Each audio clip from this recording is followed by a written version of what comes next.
Bismillahirrahmanirrahim. A'udzubillahi minasyaitonirrajim. Bismillahirrahmanirrahim. Huwallazi ja'ala lakumul arda dhalulan famshu fi manakibiha wa kulu min rizqihi wa ilaihin nusyur. Dialah yang telah menjadikan bumi ini dhalulan, mudah bagi kalian. Famshu fi manakibiha, maka berjalanlah di segala penjurunya. Wa kulu min rizqihi, dan makanlah dari sebagian dari rizkinya.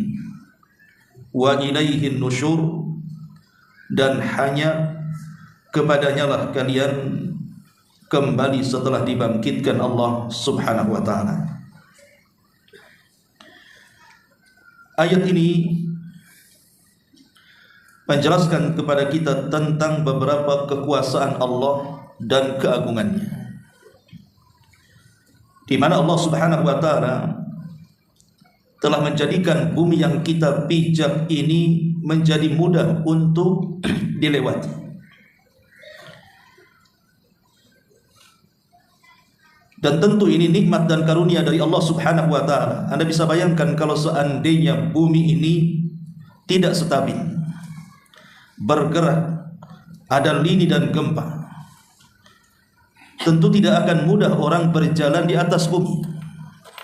Tidak akan mudah orang untuk membuat rumah di atas bumi, mencari rizki di atas bumi, hidup di atas bumi, kalau seandainya bumi itu tidak Allah mudahkan kepada kita.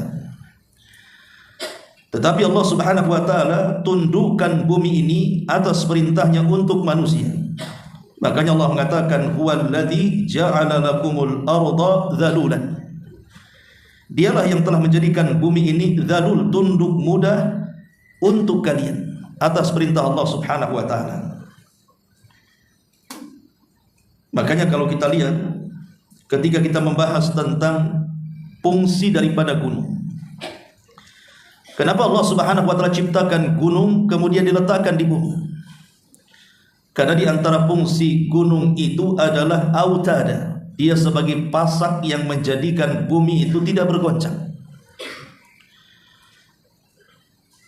Makanya semua ciptaan Allah Subhanahu wa ta'ala, baik lautannya, daratannya, gunung-gunungnya, hutan-hutannya, itu semua tidak sia-sia untuk manusia.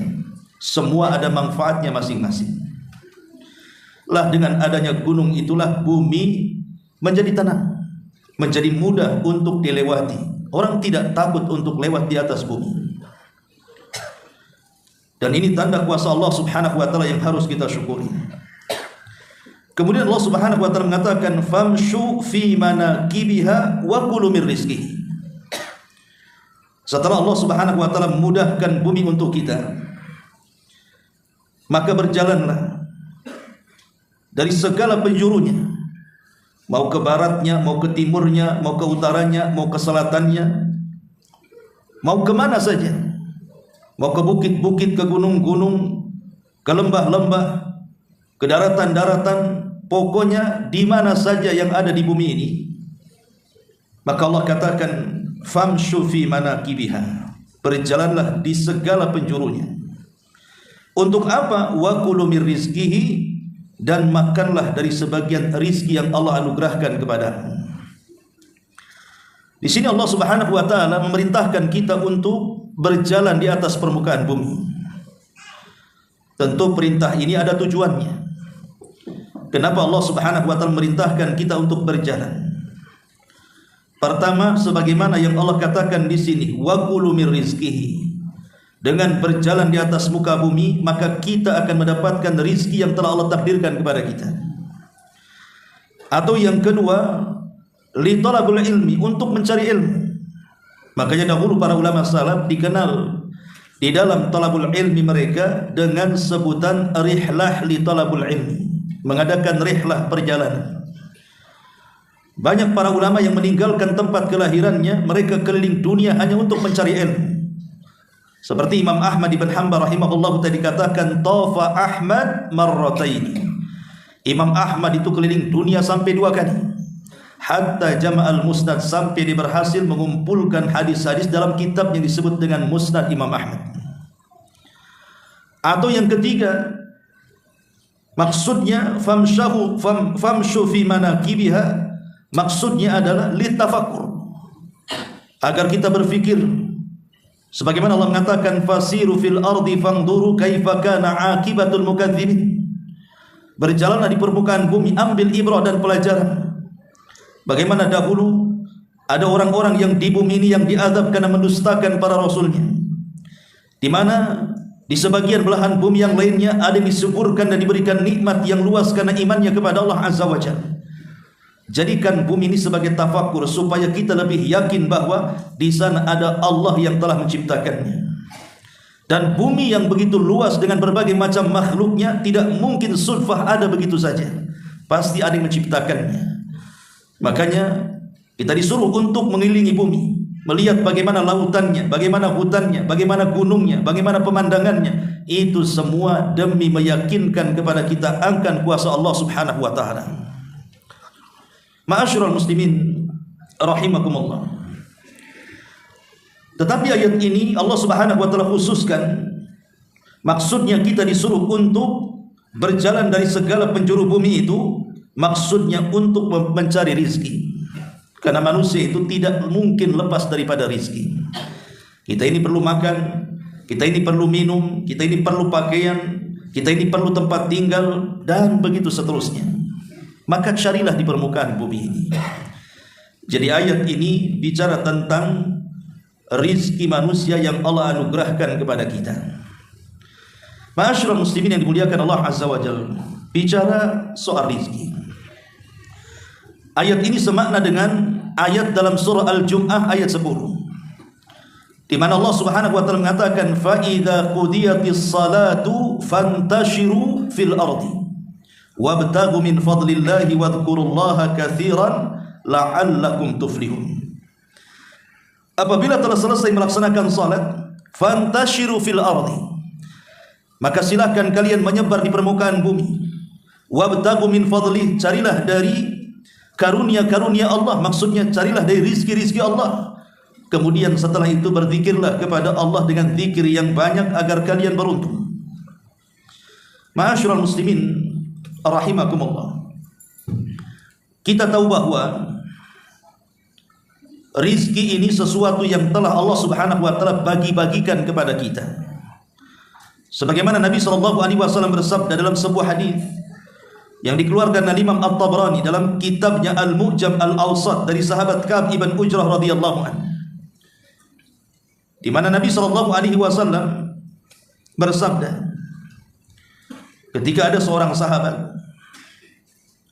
sahabat dilihatnya memiliki badan yang begitu kekar, tetapi dia sibuk dengan pekerjaan dunianya. Maka salah seorang sahabat mengatakan di hadapan Rasul, "Ya Rasulullah, lau kana hadza fi sabilillah lakana khairan." Rasul, kalau orang kekar itu yang bekerja mencari dunia itu, kemudian dia gunakan kekuatan tenaga dan kekekaran badannya itu untuk jihad di jalan Allah, tentu itu lebih baik. Maka Nabi SAW mengatakan, "In kana kharaja yas'a ala waladihi sigharan fahuwa fi sabilillah, wa in kharaja yas'a ala abawaini shaykhaini kabiraini fahuwa fi sabilillah, wa in kana yas'a ala nafsihi ya'iffuha fahuwa fi sabilillah, wa in kana kharaja riya'an tafakhuran fahuwa fi sabilis syaitan."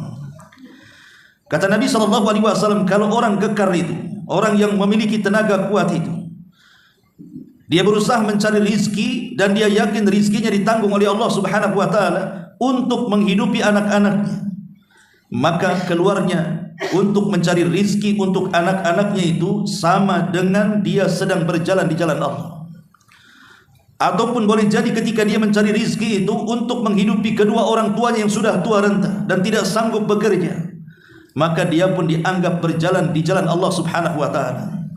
Atau boleh jadi dia keluar dalam rangka mencari rizki itu supaya tidak menjadi pengemis dan peminta-minta, dia jaga kehormatannya, maka orang ini pun dianggap di jalan Allah.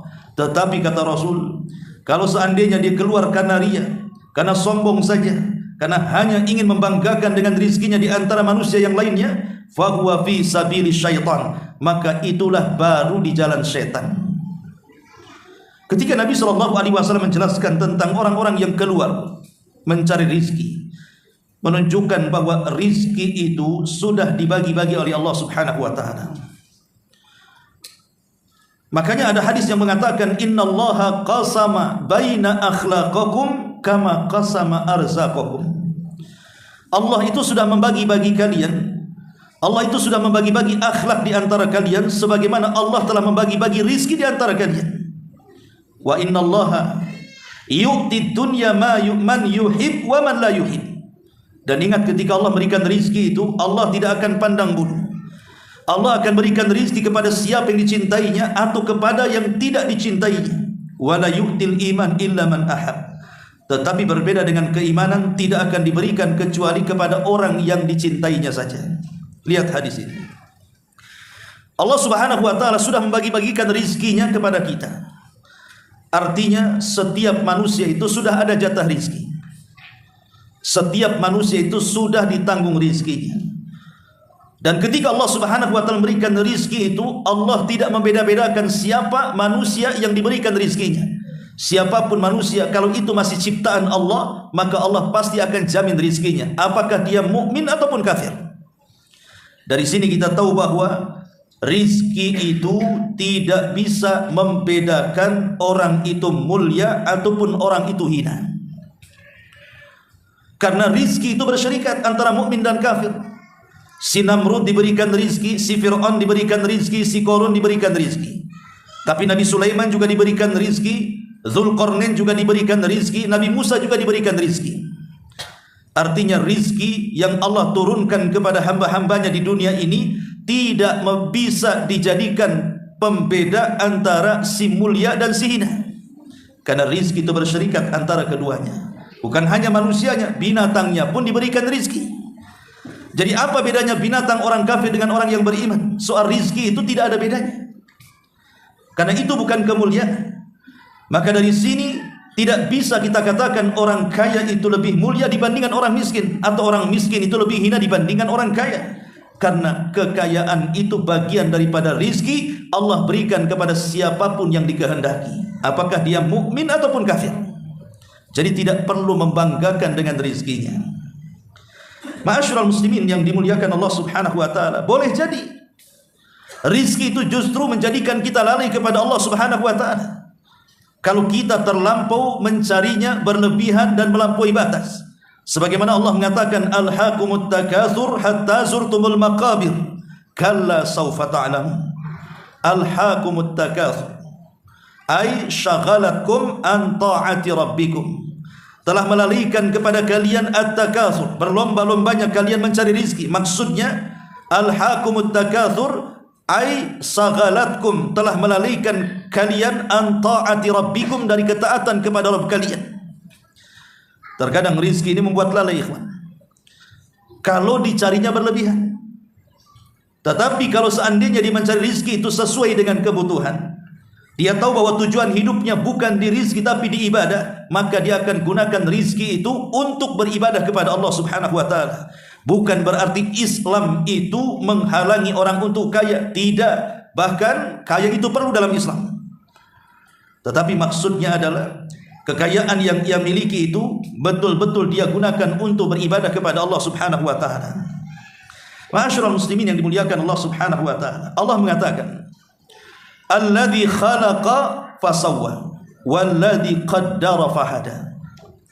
Dialah yang telah menciptakan dan dia yang telah memperbaiki ciptaannya, dan dia yang telah mentakdirkan rizki-rizkinya, dan dia yang telah mengarahkan bagaimana cara mencarinya. Qaddara fahada. Qaddara artinya mentakdirkan rizki-rizkinya, fahada artinya diberikan insting, dia mampu mencari rizkinya. Maka dari sini kita tahu bahwa rizki itu biyadillahi, di tangan Allah Subhanahu wa ta'ala, dan rizki itu sudah dicantumkan dalam takdir-takdirnya, sehingga tidak perlu khawatir manusia itu dengan rizkinya, karena Allah sudah membagi-bagikan rizki itu sedemikian rupa kepada makhluknya. Ma'asyiral muslimin yang dimuliakan Allah Subhanahu wa taala. Kita tahu bahwa manusia itu diberikan dua pintu oleh Allah Subhanahu wa taala. Pertama pintu rizki dan yang kedua pintu ajal. Di mana dua pintu ini tidak mungkin tertutup bersamaan atau tidak mungkin terbuka bersamaan. Selama pintu ajal tertutup, maka pintu rizki terbuka. Selama pintu ajal terbuka, maka pintu rizki tertutup. Maksudnya, selama kita masih hidup dan belum disentuh dengan kematian, maka selama itu rizki Allah Subhanahu wa taala akan Allah berikan kepada kita. Tapi kalau seandainya ajal itu menjemput kita, maka terputuslah rizki kita di dunia. Makanya rizki itu berkaitan dengan ajal. Tetapi ingat, Nabi SAW mengatakan bahwa seseorang tidak mungkin didekati dengan ajalnya sampai disempurnakan rizkinya. Sampai ada satu kisah. Ada seseorang yang kemudian sedang berjalan di tengah padang pasir. Rupanya di depannya ada sumur. Sumur itu jelas tidak tertutup dengan rerumputan atau tidak ditutup dengan semak-semak atau apalah yang bisa menjadikan samar. Tidak, sumur itu jelas nampak lubangnya. Tetapi orang ini karena sudah ditakdirkan ajalnya, dia berjalan entah melamun apa gitu ya, melamun sesuatu. Tiba-tiba dia berjalan terus kemudian masuk, dia nyemplung ke sumur. Kan gitu ya terkadang ya. Ada orang melamun tidak tahu depannya ada sumur, padahal jelas tuh sumurnya tuh. Masuk dia ke dalam sumur. Sebelum dia masuk ke dalam sumur, dia sempat berteriak. Kemudian adalah orang yang lewat kemudian berusaha untuk menolongnya. Dipanggilnya banyak orang, diambilkan tali. Kemudian turunlah salah satu yang akan menolong orang yang masuk ke dalam sumur itu. Ketika dia masuk ke dalam sumur, nampak orang yang masuk ke sumur itu sudah tidak bergerak, disangkanya mati. Rupanya setelah diangkat, rupanya dia masih hidup. Ketika tali sudah sampai setengah, sudah ditarik sampai setengah sumur, maka dia khawatir kemudian orang ini mati karena nampaknya dikehausan. Maka orang yang menolong ini ketika di pertengahan sumur itu, dia berteriak kepada orang yang di atas, berikan dia air susu. Akhirnya kemudian ambilnya tali, kemudian diulur tali itu dimasukkan ke bejana, kemudian bejana dimasukkan ke dalam sumur. Setelah air susu dipegangnya, kemudian diminumkan kepada orang itu. Subhanallah. Setelah diminumkan dan berhasil dia minum dari air susu itu, Allah takdirkan tali yang mengikat orang itu putus, kemudian nyemplung lagi ke sumur. Akhirnya dia mati. Maksudnya apa di sini? Sempat-sempatnya dia minum susu. Itu maksudnya. Boleh jadi mungkin susu yang ia minum itulah rizki dia yang terakhir. Kenapa Allah tidak langsung matikan di awal saja? Kenapa disempatkan kemudian dia bisa minum susu? Karena tidak mungkin seseorang itu diwafatkan sampai disempurnakan rizkinya, itu maksudnya. Disempurnakan rizki dulu, disempurnakan dulu rizkinya, baru diwafatkan. Ma'asyiral muslimin yang dimuliakan Allah Subhanahu wa taala. Makanya rizki itu sangat erat kaitan dengan babul ajal, bab kematian. Selama kita masih hidup, maka pintu rizki itu terbuka. Tapi kalau kita sudah mati, maka terputuslah pintu rizki itu. Ma'asyiral muslimin yang dimuliakan Allah Azza wa Jalla. Dan kita tahu bahwa rizki itu ada dua macam. Ada yang disebut dengan rizkun nazil dan ada yang disebut dengan rizkun sa'id. Apa nazil, apa sa'id? Nazil itu artinya rizki yang Allah turunkan dari langit ke bumi. Sementara rizkun sa'id itu rizki yang kita naikkan dari bumi ke langit. Adapun rizki yang diturunkan Allah Subhanahu wa taala dari langit ke bumi, itulah yang disebut dengan rizkun madi. Rizkun madi itu ya yang berkaitan dengan makanan, yang berkaitan dengan minuman, yang berkaitan dengan kendaraan, yang berkaitan dengan tempat tinggal. Itulah rizkin madi yang kita bisa rasakan hari ini, di mana kita bisa hidup, kita bisa punya rumah, kita bisa punya kendaraan, kita bisa punya pakaian, minuman, dan tempat tinggal yang layak. Boleh jadi mungkin kebun yang luas, uang yang banyak. Itu disebut rizkun madi. Itulah rizki yang Allah turunkan dari langit ke bumi. Wa fis sama'i rizqukum, di langit itu ada rizki kalian. Kemudian yang kedua rizkun sa'id. Rizki yang dinaikkan dari bumi ke langit itu yang disebut dengan rizkun ma'nawi. Rizki ma'nawi. Dia bukan dalam bentuk makanan, dia bukan dalam bentuk minuman, dia bukan dalam bentuk tempat tinggal, tapi dalam bentuk amalan, dalam bentuk iman, dalam bentuk ilmu, dalam bentuk amal saleh. Itulah rizki yang dinaikkan ke langit, di mana hasilnya tidak bisa kita rasakan di dunia, tapi nanti kita akan rasakan di akhirat, di mana dengan ilmu, iman, amal saleh itu Allah sudah sediakan sorga yang kenikmatannya tidak pernah dilihat mata, didengar telinga, terlintas dalam pikiran pun tidak bisa. Dari sini kita tahu bahwa rizki itu ada yang sifatnya maktu, ada yang sifatnya ghairu maktu. Rizki itu ada yang sifatnya maktu, terputus, hanya sebatas dunia saja. Tetapi di sana ada rizki yang ghairu maktu, tidak terputus hanya di dunia, tetapi sampai ke akhirat. Adapun rizki yang terputus, ya tadi terputus dengan kematiannya. Seperti makan, kalau sudah mati tidak akan makan lagi. Seperti minum, kalau sudah mati tidak akan minum lagi. Seperti tempat tinggal, kalau sudah mati akan ditinggalkannya. Seperti kendaraan juga sama, dan begitu seterusnya. Itu disebut maktu terputus, hanya sebatas dunia. Tapi rizki di sana ada ghairu maktu, tidak mungkin terputus. Seperti orang-orang yang bersedekah. Idza mata ibnu Adam inqata amaluhu illa min thalathin, sadaqatin jariyatin aw ilmin yuntafa'u bihi aw waladin salihin yad'ulahu. Apabila anak Adam meninggal dunia, maka semua terputus amalannya kecuali 3 perkara: sedekah yang mengalir, ilmu yang bermanfaat, anak yang mendoakan orang tuanya. Maka sedekah di dunia tidak akan terputus, pahalanya sampai ke akhirat.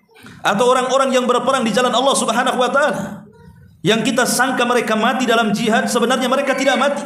Makanya Allah mengatakan wala tahsabanna alladziina qutilu fi sabilillahi amwatan bal ahya'in inda rabbihim yurzaqun. Jangan kau kira orang-orang yang mati di jalan Allah itu mereka mati. Tidak, mereka tidak mati. Mereka tetap hidup dan mereka akan terus diberikan rizki di sisi Rabb mereka.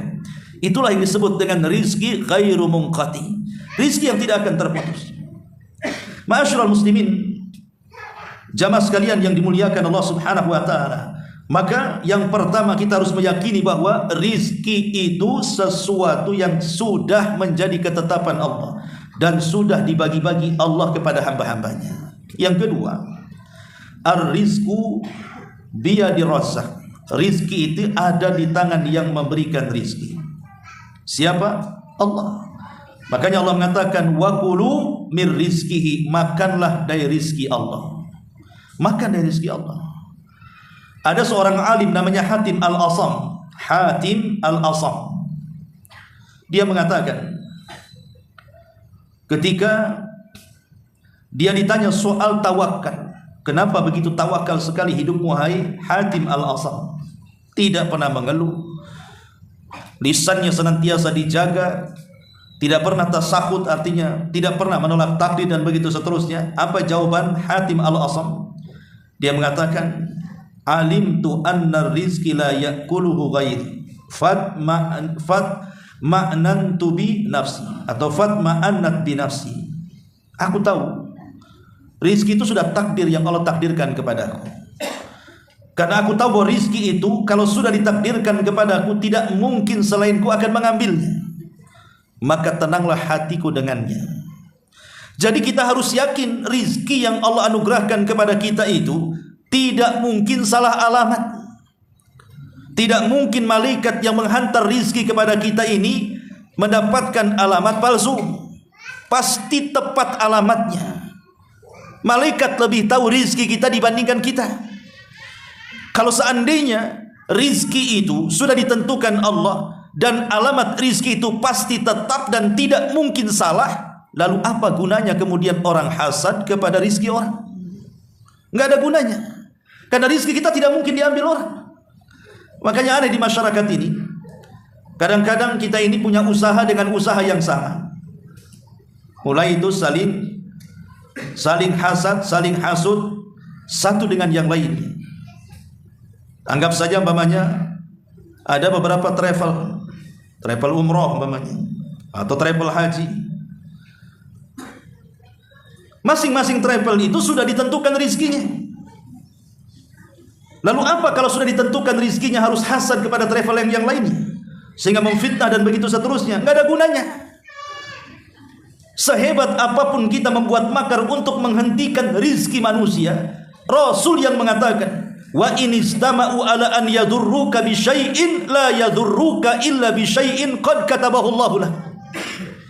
Kalau satu dunia berkumpul untuk mencegah rizki Allah kepadamu dengan cara hendak menimpakan madarat kepadamu, itu tidak mungkin terjadi kalau tidak dicatat di Lauhil Mahfuz.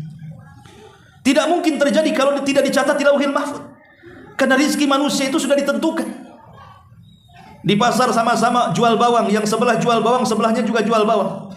Akhirnya saling menjatuhkan satu yang dengan yang lainnya. Itu tidak ada guna, karena rizki Allah itu tidak mungkin salah alamat. Dan rizki Allah itu sudah ditentukan sebelum kita diciptakan 500 tahun. Rizki sudah ditentukan di Lauhil Mahfuz. Bahkan dalam janin saja didaur ulang lagi rizkinya. Ketika malaikat ruh datang kepada kita meniupkan ruhnya, maka Allah memerintahkan untuk mencatat rizkinya. Sehingga ketika jebrol saja dia ke permukaan bumi, sudah ada catatan rizkinya. Makanya tidak perlu kemudian menanamkan hasad, menanamkan hasud kepada saudaranya, karena tidak ada gunanya. Allah sudah menentukan rizkinya masing-masing. Atau tidak ada gunanya juga dia mencari rizki dengan cara bermaksiat. Karena rizki itu sudah ditentukan. Anda mau mencari dengan cara halal, Anda mau mencari dengan cara haram, tetap dapatnya segitu juga. Karena rizki itu sudah ditentukan oleh Allah subhanahu wa ta'ala. Ar-rizku biyadillah. Rizki itu di tangan Allah. Kemudian yang ketiga, lan tamuta nafsun qabla an ta'khudha rizquha kamilan mukmalan la nuqsana fihi wa la ziyadata. Jiwa itu tidak mungkin mati, kata Rasul, sampai dia mengambil rizkinya secara sempurna. Karena rizki itu tidak mungkin dikurang dan tidak mungkin ditambah, pas sesuai dengan ketentuannya. Ma'asyiral muslimin yang dimuliakan Allah subhanahu wa ta'ala, dan itu berdasarkan sabda Rasul, innahu la tamutu nafsun hatta tastakmila rizqaha wa in abta'a 'alaiha. Sesungguhnya jiwa itu tidak mungkin mati sampai disempurnakan rizkinya, walaupun lambat datangnya, tapi pasti akan disempurnakan rizkinya. Kemudian yang keempat, Allah tabaraka wa ta'ala qassamal arzaqa lil bashari walil jinni wad dawabi wat tuyuri wal asmaki allati taghusu fi a'makil bihar farazaqaha Allahu minnatan wa karaman minhu la wujuban alaihi bal hada min fadlihi wa karamihi wa ata'ihi jalla fi'ula fallahu yu'ti man yasha wa yamna amman yasha. Allah itu sudah membagi-bagikan rizkinya kepada manusianya, kepada jinnya, kepada binatang-binatangnya, sampai kepada burung-burungnya, sampai kepada ikan-ikannya, dan kepada seluruh makhluknya. Ketika Allah memberikan rizki kepada itu semua, itu dalam bentuk minnatan wa karaman, dalam bentuk nikmat dan kemuliaan. Jadi Allah itu ketika memberikan rizki kepada kita itu dalam bentuk nikmat dan kemuliaan. Dan Allah memberikan rizki kepada siapa yang dikehendaki dan kepada siapa yang tidak dikehendaki. Sebagaimana Allah subhanahu wa ta'ala memberikan kekayaan kepada siapa yang dikehendaki dan tidak memberikan kekayaan kepada siapa yang tidak dikehendaki. Jadi Allah subhanahu wa ta'ala itu sudah membagi-bagikan semuanya, dan sesuai dengan kadar manusia. Kenapa si anu kaya, kenapa si anu tidak? Kenapa si anu dimudahkan rizkinya, kenapa si anu tidak dimudahkan rizkinya? Di balik itu ada hikmah, diketahui atau tidak, itu pasti ada kebaikan di dalam.